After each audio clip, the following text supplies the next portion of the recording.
Welcome to Writing Black Joy Season 1. I am Sophia Robinson, and I'm a writing coach, editor, story listener, and the producer of Writing Black Joy, a virtual space that celebrates and centers the voices of Black writers with joyful stories. Here, you'll find my conversations with some of my favorite Black writers and storytellers, learn more about their projects and the joy they are bringing into the world, and find inspiration for your own creative ventures, as well as tips for writing poetry, blogs, creative nonfiction, fiction, plays, and so much more from all types of writers, as well as a sneak peek into writing life. You could even find your next favorite writer, book, poem, play, or blog. And if you are a Black writer who is looking for a coach or an editor to help you bring your joyful story into the world, click on my website below and find out how you can work with me. In the meantime, let's go to today's guest.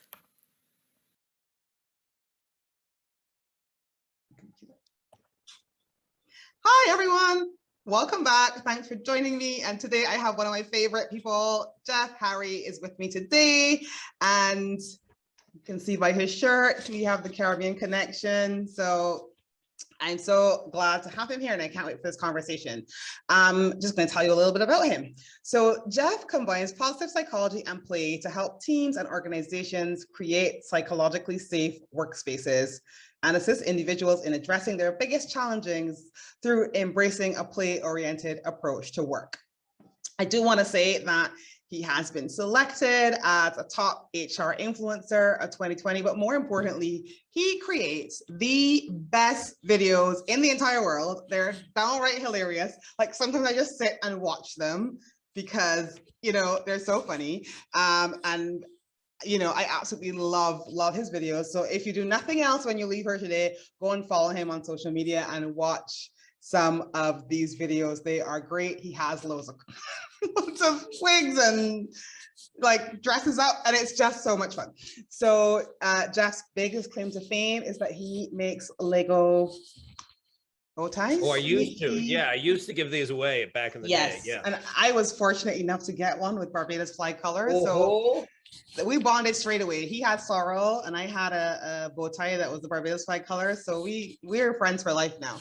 So thank you so much for joining me, Jeff. I'm so happy to. Jeff, you have sorrel.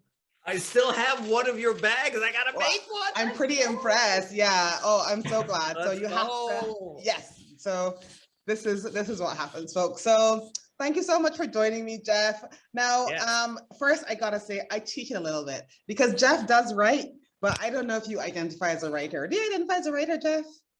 As a writer? Yeah. Yeah. I mean, I think more of a blogger than a writer. Yeah, I blog a lot. So yeah. Yeah. It's interesting. I almost sometimes when I'm processing some of my videos, I'll need to write out the script first. When it's something serious and I really want to get it, then I write out the script first. When I'm just doing something silly, I'm just like, however it shows up.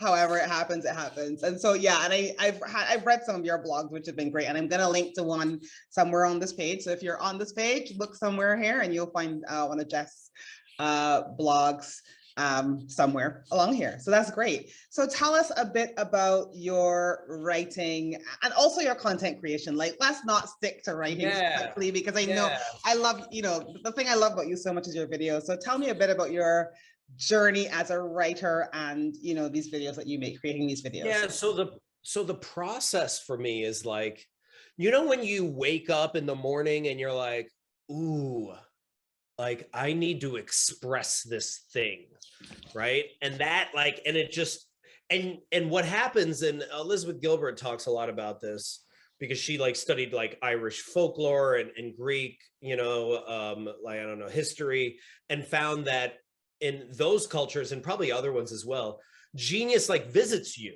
right? Yes, the muse. Yeah, so the muse, right? Or whatever that thing is. And you either birth it, you either create it, or it moves on, right? Yes. And every one of us has that when it like visits you and it's like, hey, Jeff, do you want to talk about failure right now and like the process of failure? I'm visiting you, but if you don't make this soon, like I'm moving on. I'm moving on. That's when I need to write it. That's when I need to make a video about it because I know that it's going to be gone soon and that someone else is going to make it, right? And then I'm going to feel all guilty about it. Now, sometimes I'm like, I'm not ready to make it, or I don't have enough energy around it. So then I just won't create it. And then that idea will float away. And sometimes I get really sad about it. And then other times I'm like, it wasn't for me. Yeah. And I love that so much because I definitely, that's happened to me a couple of times when I've been like, especially with fun stuff. And like a couple of years ago, I wanted to write a novel, and my whole life I thought, I'm going to write this novel and it's going to be like Lord of the Rings and it's going to be so epic. It's going to need its own book to describe it. And then one day I was like, I just want to write something really fun. What could be really fun? All my life I wanted to start an advice column. So I decided I'm going to write a book and it's going to be all about this girl who starts an advice column. And that was it. And it was so much fun. And I was taking part in NaNoWriMo. And it was October, and I was sitting down in October and I was like thinking of this really serious idea. And then I was like, you should write a sequel to that fun book. I'm like, I think I'm going to do that. And I did. And it was, sometimes you do just get these ideas and you kind of have to roll with it. Otherwise, as you said, they may roll on to. There's a power in following your curiosity, right? And there's a power in not judging. Like I talk a lot about how play is the opposite of perfection, and perfection is rooted in ego and shame and shoulding, and you have to be right all the time, and avoiding failure, right? And play's like experimentation. It's curiosity. It's like pursuing wonder and awe. So even how you describe your second book, or the book that you actually wrote, it just seemed like a more fun ride. So you're like, I'm just going to follow that curiosity, because because with your Lord of the Rings book, you're like putting so much pressure on yourself to make, oh my goodness. And then it becomes a burden. Right. And when I think of some of the best writers that I know, and they talk about their process, it's not so much that they're geniuses, right? Like, again, genius visits us. So all of us can be geniuses. But what they have a process of getting quiet and getting bored, and allowing for those mischievous ideas to start popping up. And whenever I tell people this all the time, if you want to get into flow, you first have to like soothe yourself. You first have, like, you can't play in an anxiety ridden state. You can't play when you're angry. Maybe you can write when you're angry, but maybe it won't come from the right spot. It'll be angry writing. Right. But you first have to like soothe yourself, right? Like go for a walk, meditate, jump on a trampoline like I'm doing right now. Like, what is the thing that actually calms you down?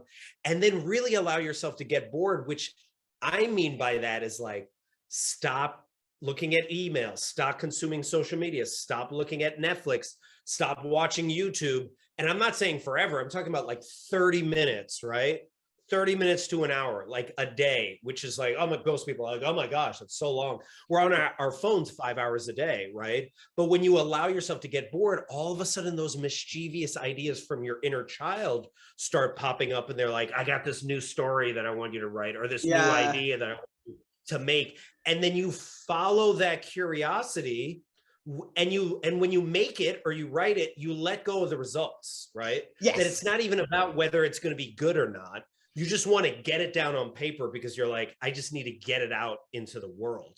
Yeah. And when you do that enough, you get better at tapping into your flow and hearing yourself over and over again. Yeah. And one thing I love, like the word that stood out to me just now that you said is mischief, because I've found whenever I've done projects, even like this Writing Black Joy project, which has been really fun, it almost felt a bit mischievous. Like, should I really be doing that?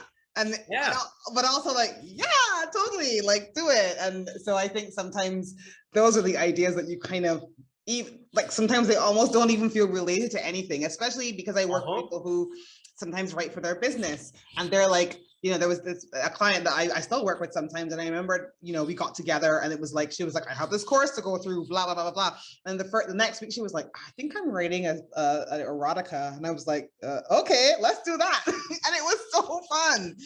And sometimes you just have to go with that, Well, think about it. Like when you just allow yourself to write and you see what comes up, that's a totally different shift than you being like, I need to write the next best novel, right? I need to write this amazing blog post that's going to go viral. I need to make this video that's going to go viral. Like, it's so much pressure, which then destroys any creativity that you could possibly have. Yeah. And then you're not trusting yourself in the creative process. I remember talking to this one, like, really, like, now well-known famous author, and I was like, how do you know that you're going to find the end or finish the book? And she's like, I've been doing it so long that I just trust myself that it'll come together. I don't know how it will, but if I listen long enough, it will just start to come together organically. Yeah. And I'm like, wow, that's powerful. Most people cannot do that. Yeah. But she's right though, or he, whoever it was is right. I think it becomes, for me, like, eventually I've written enough that I kind of just feel like if it's going to be done, it's going to be done. And the thing is, sometimes it's not done. Sometimes I don't finish it, but I also trust that that's okay too. Like, it'll be done when it's done. It'll be fine. But I think I can only take that approach because, you know, I know that would be different if you felt like you were doing it for your business or you were doing it because you were free. Like, I get it. But I think sometimes you have to have those projects where you just kind of release it and be like, whatever it is, it's going to be. With your business, you got to let go of the results sometimes because you can't control it, right? Like, I make TikTok videos. I make a lot of them, like, you know, a couple a day sometimes. And I have no control over what goes viral and what doesn't. And a lot of times when things go viral, like something recently went viral that was like, I don't know, like 1 million or 2 million views. It wasn't my favorite thing. Almost never is it my favorite thing. The thing that I love to make, not many people watch. 5 people but watch again, it. it's not about the result, right? Oh, did we just freeze? Yeah, it's not about the result. It's about the process of just constantly making stuff. And when you're doing that, eventually people find you that resonate with your work. Yeah. And I think we forget about that. Like, I remember Elizabeth Gilbert May wrote Eat, Pray, Love. She didn't really like that book. That was not her favorite book. And that was she wrote a bunch of other books that nobody read. And then she even said, after she wrote Eat, Pray, Love, she was like, okay, well, millions of people followed me for this book, but the next book I wrote, like, only a few 100,000 people followed me. But I was like, that's okay. Like, that's what it was. So I think a lot of times we are so obsessed with when we write, how is it going to react to the world? You have no control over that. So you need to just let go of that and just create for creating's sake. Yeah, and share. And I think it's still important. I think sometimes it's still important to share it as well. I'm just curious, just as an aside, because as I told you, I've got a few questions which you may or may not get to, but one of them I really do want to get to, which is about joyful stories by Black writers, authors, bloggers, playwrights, everything. That's what this project is all about. And that's really important to me. Why is it important to you to be a part of this project and to share your play with the world? Because there's not enough stories like this being shared, right? There's not enough people. I mean, I don't know any people of color besides like myself and Gary Ware and maybe a couple other people that are Black people talking about play that are Caribbean. Like, I'm from my dad's from St. Vincent. Yeah. You know, my mom's from the Philippines. Like, I don't know anyone else talking about play and the importance of it, right? And the importance of how, like, joy can actually solve problems. Like, I truly believe that when you're in that flow state, when you're in that joyful, like, truly doing the stuff that makes you come alive state, that's when you best contribute to the world. And what's interesting, this was from, a Black civil rights leader, Howard Thurman, who would say, like, don't ask what the world needs, ask what makes you come alive, because what the world needs is more people to come alive. I'm just doing stuff that makes me come alive, right? And that's what I think we want to see. We want to see more Black writers doing that, because then it's just like, oh, you can do that as a career. Oh, I don't have to just do these certain things that everyone else is doing. Yeah, I love that too. And that's for me, that was a big part of it. Like, I felt like, where's the fun? Like, I want to be putting that out there. And that's part of the reason why, like I said to you, one thing that I've let this thing be is fun. Let it be fun, let it be unexpected. And I've really been enjoying that. So I'm curious, what is one of your proudest moments or one of your standout moments in terms of something that you've created? whether it's a video, a blog post, or even because you do workshops, you do all kinds of things, right? So what's been your favorite sort of standout moment?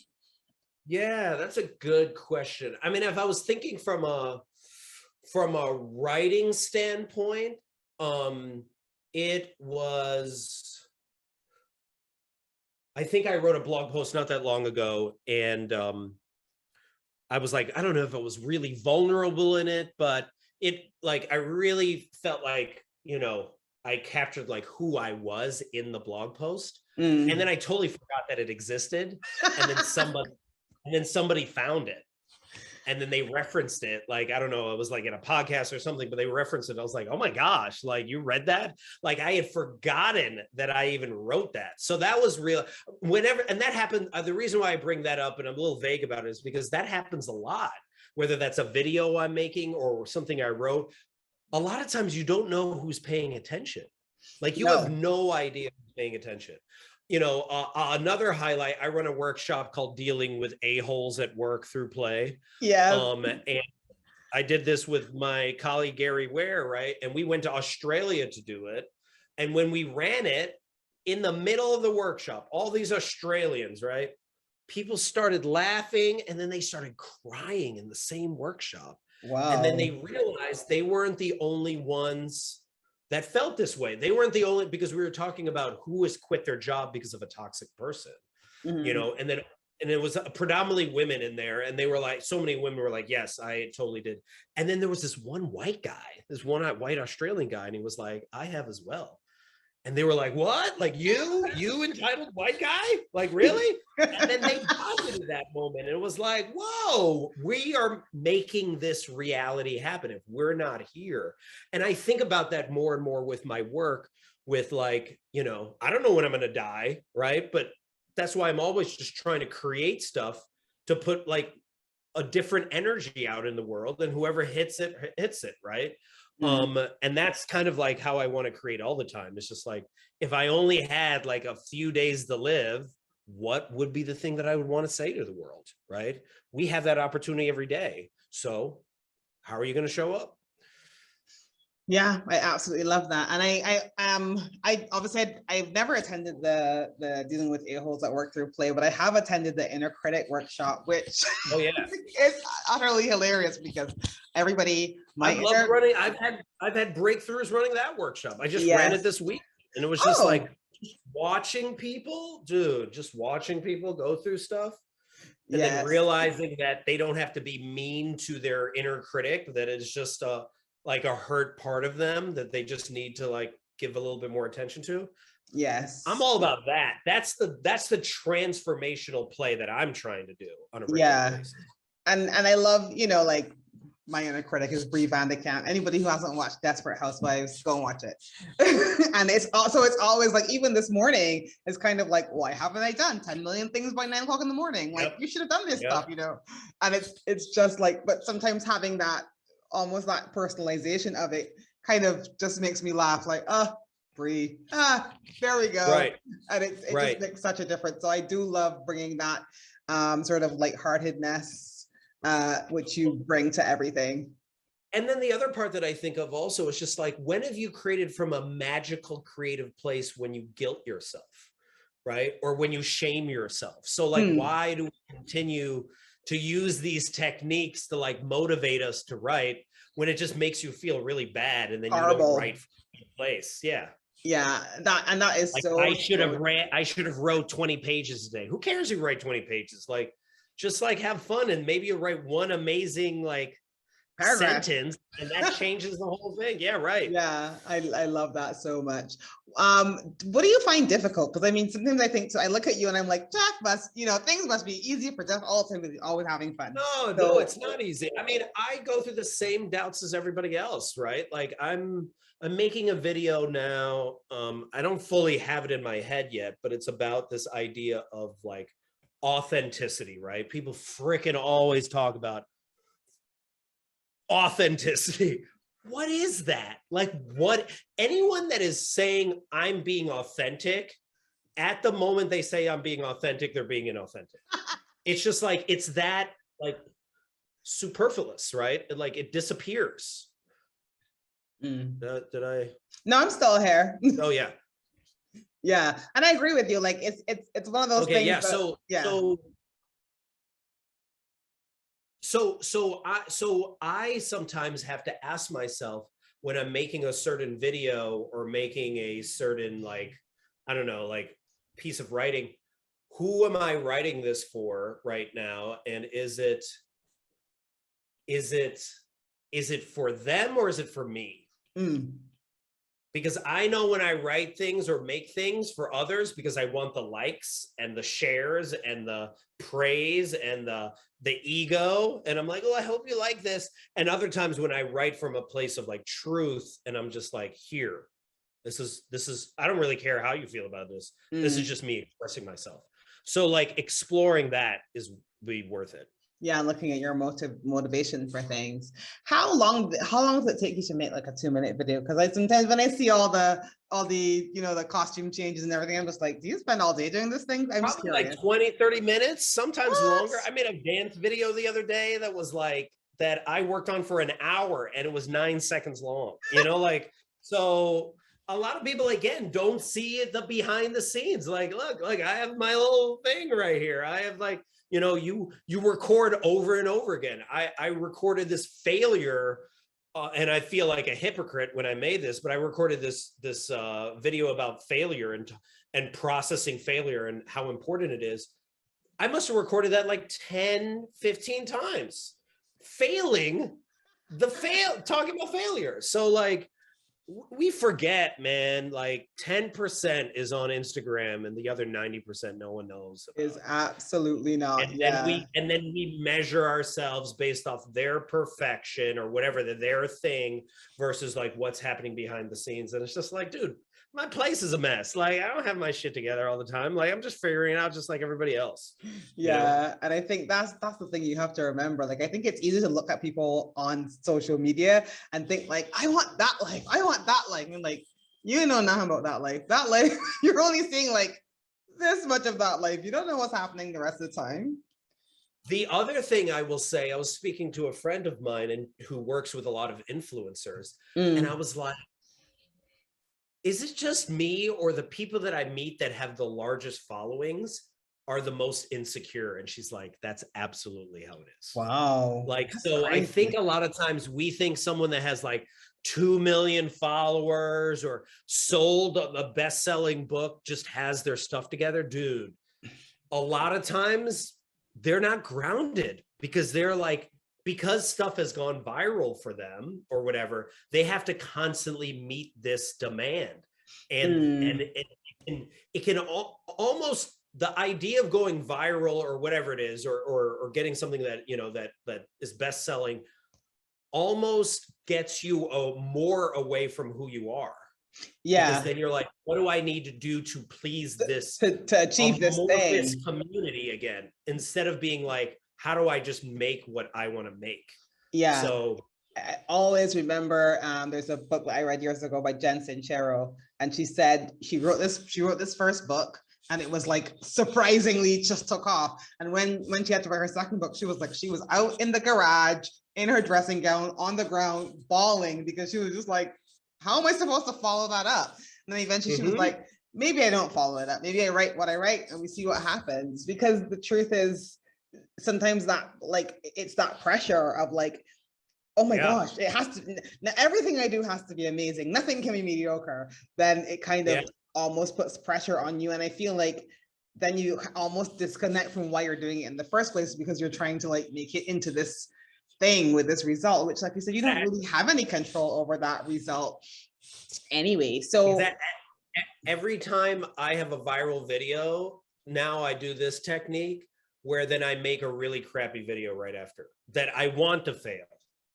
Because it's almost like, because it gets me out of my head of me trying to make the next best thing. Because it's just like, just make crappy stuff. Like, just write a crappy blog post. Just do it. Like, whatever. It doesn't really matter. Like, just keep creating. Yeah, I absolutely love that. I know you talked earlier about getting quiet, whether or is it you going for, can you hear me? Yeah, I can hear you. Perfect. Sorry. Good. Yeah, I know we were talking earlier about getting quiet, you know, going for a walk, jumping on a trampoline, or whatever you do to kind of get yourself quiet enough to be inspired. What else helps you, or what helps you if you're writing and you get stuck? If I get stuck, then I move, you know, like I don't force it, right? I'll go do something else, right? I'll go play. I think a lot of time I'm coaching some people right now, and someone was like, yeah, well, you know, I'm working on writing and I can't create right now. And I was like, well, what do you like to do? And she's like, well, I love to garden. Well, then go put your hands in the soil. Like, go do something else. Like, get yourself out of your rut, because you can't force creativity. I mean, you can, but it won't come out, Not and it very won't be like, creative. yeah, it will just be like you, again, so focused on results. Adults have to really start letting go of results if they really want to create, because that is the mindset of so many children. It's just like, you're just like, you're making just for the sake of making. Like, that's the process where you probably are making the best stuff. And I think when we get so obsessed of like, I need to create 10 pages today, you just don't. Or it's 10 pages of crap. Oh, crap. Exactly. You know? And I have done that. So you're like, why did I force myself to do this? Yeah, so. and you kind of might even set yourself back, because then you sort of start talking mean to yourself, like, why am I writing all this crap? And then it's like, it's time to just, as you say, take a step back. So yeah, I love that so much. So tell me, do you read a lot? Because, you know, if you don't, it's fine, but I'm just curious. I don't as much as I should. I'm reading a book right now, Ikigai, The Japanese Secret for the Long and Happy Life. I read a lot of nonfiction books, so like I read, you know, different parts. But yeah, I mean, I want to be reading more, but I'm not. That's okay. I'm no judgment here. I was just wondering if there was anything that you've read recently that you really stood out to you. I'd love to hear about that. Yeah. Oh, absolutely. There's two books that really have resonated with me recently. Talking with Strangers, which is Malcolm Gladwell's book. But I would not buy the book. I would get the audio book. That I actually, the audio of it, he actually records. Like, so in the audiobook, he talks about like Sandra Bland and how she got murdered by a cop, right? He has the recording from that, like that event. And then there was this discussion between Cuba and US, and he has old interview recordings. So that is just fascinating, because it really challenges you to understand, like, oh, when I'm talking to another individual, a lot of times we do not understand each other. You assume you do, but you don't. You know, like, so yeah, he even gives an example of like Montezuma was talking to like a Spanish leader that had just landed, you know, in his land, and they both thought that the other was surrendering to each other. Like, it's that level of miscommunication that, like, most of the time, whenever someone is speaking, the other person is just thinking like, okay, when are they going to be done so I can speak you know now. what I'm saying? It's like that, like our ability to actively listen is so bad. So yeah, so Talking with Strangers has been really powerful. And my friend's book, Cure for Stupidity, from Eric Bailey, is a really interesting book, because he has the whole premise of the book is that you have to choose either in a discussion to be right or to understand, but you can't do both. And we are always trying to spend our time trying to be right, and then say that we're trying to be understanding, but we're really still trying to make our point. And if you really want to build connection with people, then you have to be willing to understand where they're coming from, even when you strongly disagree with them. That is so interesting. I absolutely love that. I listened to Talking to Strangers as well. My best friend, Renee, shout out to Renee. She recommended it to me because she listens to Malcolm Gladwell's podcast.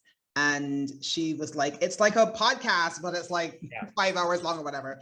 And she thought I'd really like it because I love podcasts. So I listened to that as well. And it's definitely very powerful as an audiobook.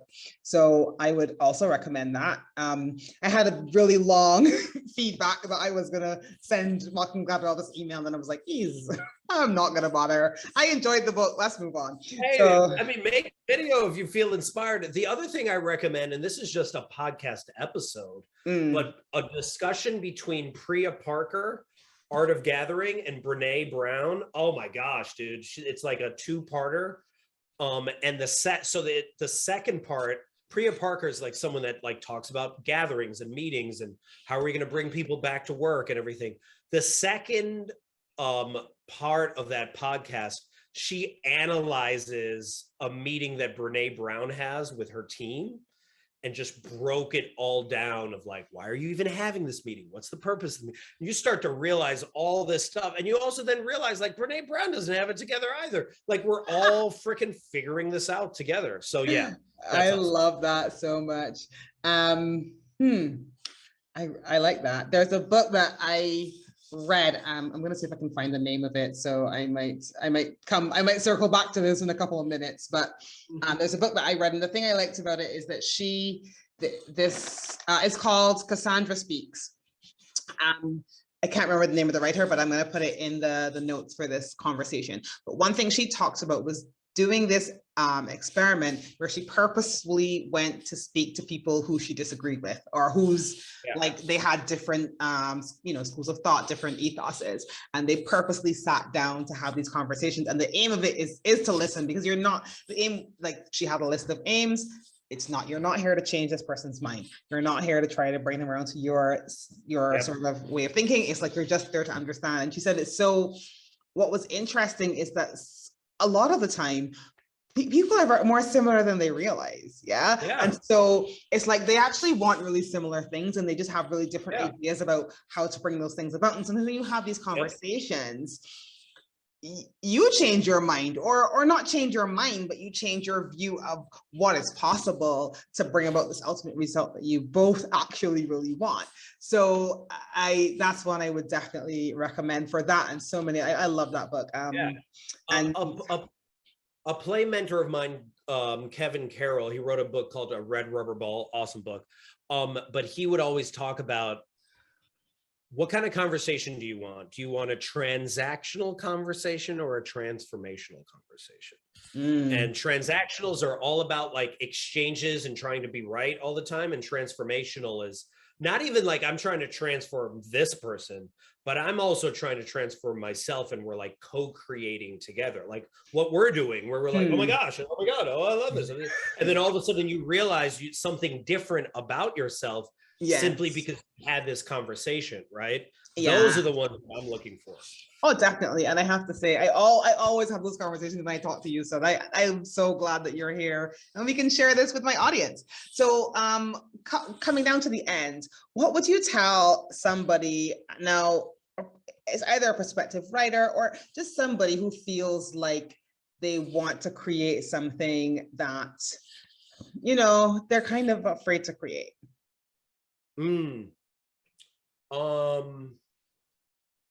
For whatever the reason is. I'd ask them a few different, well, I would ask them this first. I'd be like, what's an old BS story that you're telling yourself, right?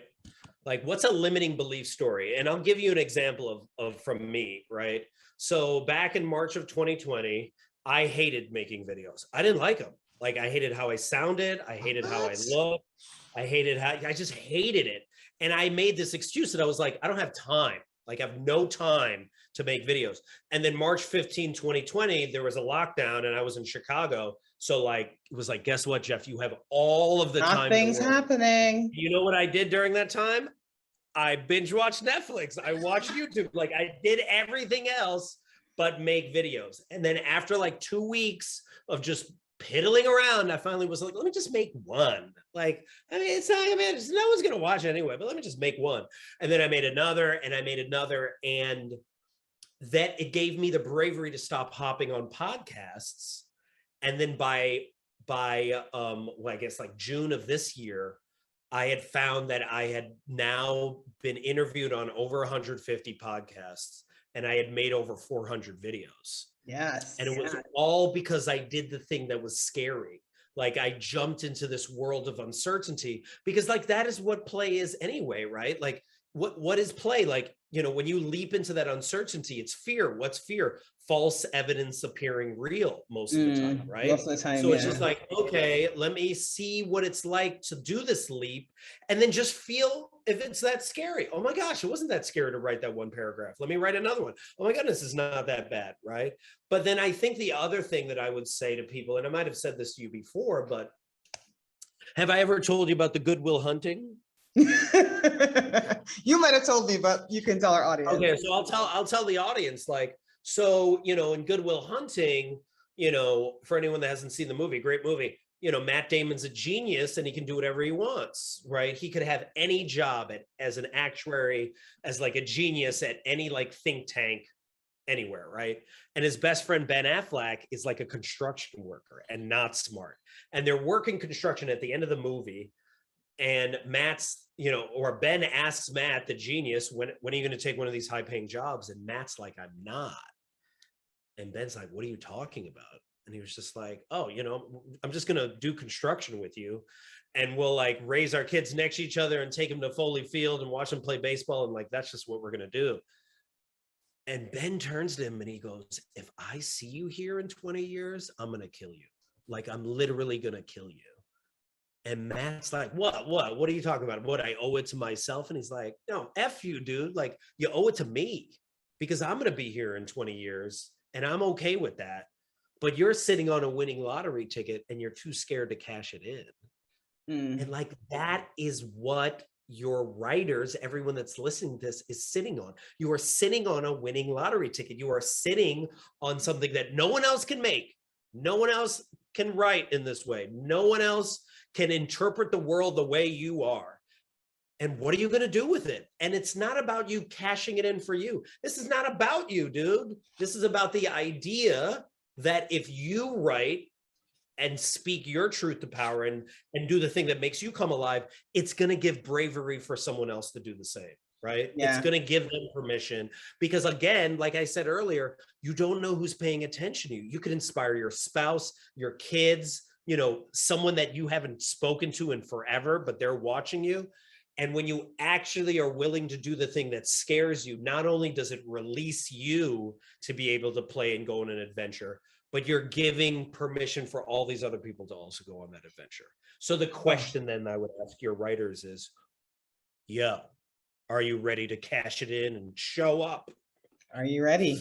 I love that. And one thing I do, and I do it myself, and I still do it now. In fact, I'm doing it with this right now, is I do this thing I call lowering the stakes, where I'm like, I'm just going to create something tiny. So, you know, for me, when I first had this idea, it was flipping huge. It was like, I'm going to create this thing. And it was, and you know, just as you said about perfectionism, like that perfectionism thing was like, but it has to be perfect because it's so important. And blah, blah, blah, blah, blah. Then I was like, okay, so what is the smallest part of this that I can create that I would actually enjoy, but I'm actually not that connected to the outcome because it's not the thing, right? And I was talking to a lady last year and she was like, you should create an anthology. And I was like, that sounds boring. But I was like, okay, an anthology, that can work. And then, you know, a friend of mine was like, you know, can you not create like a digital version of that? And I was like, ooh, you know, what would be fun is if I just did interviews with people, because I love doing interviews. I love having conversations. So I was like, oh, that'll be fun. That'll be way more fun than doing an anthology. So I started doing it. And like the first one I did was with my friend Thea, who has a podcast, and she interviewed me.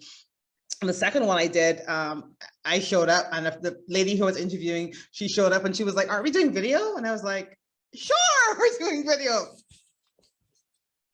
And then the next person that showed up, I know, the next person that showed up, she was like, oh, I'm going to read a live reading for my play. Are we doing that? And I was like, sure, we're doing that. So now it's just turned into like this crazy like thing that I couldn't actually have planned. And I think that is never could have planned it, right? No. Which is the best part, because then you give freedom for the idea to grow itself, that you recognize like it's organic. And it's not about, again, it's not about you. I think when we make it so much about us, we can't actually build. But when we are like, I'm just contributing to something bigger than me, that's when we start making something phenomenal. And if there's one thing I will tell you, stories, whether they be video stories, whether they be plays, books that you're writing, whatever, whether they be true or whether they be fiction, stories have a life of their own. And sometimes you kind of just gotta let them go and let them live their life. Like if you try to, I always tell my clients, like when they're planning their blog post or their book or whatever, like you can plan. Like I once heard somebody say, like, you definitely have to plan, but also like plans are BS. You got to remember that stories have a life of their own. They're like let it breathe. Let it breathe. Yeah, let it write itself sometimes. That was great. Jeff, thank you so much for joining me. Tell us where we can find you. I'm going to link to all of Jeff's YouTube channel, his Instagram, all the places you can find him. But he also, like, where do you like to be found? Yeah, so if you want to find all my videos and stuff like that, my handle is Jeff Harry Plays, JeffHarryPlays, and I'm on Instagram, TikTok, YouTube, LinkedIn, all the jazz. But then if you want to have like a conversation where we try to break through and figure out a way in which you can play more to solve a certain challenge that you're having in your life, then just go to rediscoveryourplay.com. Or if you want a psychologically safe workspace and you need help with that, yes, also go to rediscoveryourplay.com. And I can't advise it enough. Can you imagine working on a serious problem? Jeff, do you bring your little softies into your sessions? I mean, I bring many different things. Yes, many adventures. I'm actually running one this Friday. I'm helping a bunch of professionals rediscover their ikigai through play. Ooh. Yeah, their reason for being. It's for the National Asian American Society of Professionals. So yeah. Wow. I love that. There's a guy, oh my goodness, he wrote a book called Finish, John Acuff, that's his name. And he was talking about going to this dental conference once, and he's like, there are all these serious guys, they're looking serious, and he's a comedian at heart, so he's like making all these jokes, and everybody's like, okay. Has that ever happened to you? I'm just curious because I know you do. Oh yeah, it does. And you just gotta keep going. You just gotta deliver.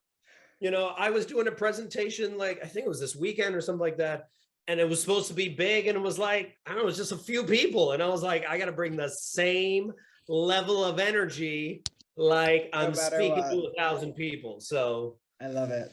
Well, I love it. Thanks for joining me. As I was saying to Jeff off air, Gary, his friend that he talked about, hopefully should be joining us soon. And I can't wait to have Gary on here. But thanks for joining us. Look, people are going to come and find you. I'm going to link to some of your videos. I've just had an idea. I'm going to link to some of some of my favorite videos of yours on the page. So we're going to have lots of Jeff for you to laugh at or with, depending on how you look at it. So thank you so much, Jeff, and I'll see you guys soon. Bye. Take care. Thank you for joining us today. You can find out more about our guests in the notes below, and don't forget to hit subscribe to our channel so that you don't miss new episodes when they drop. And if this has inspired you to get your own writing project into the world, click on my website below and learn how you can work with me as a writing coach or an editor. Until next time, I send you big love from a small island.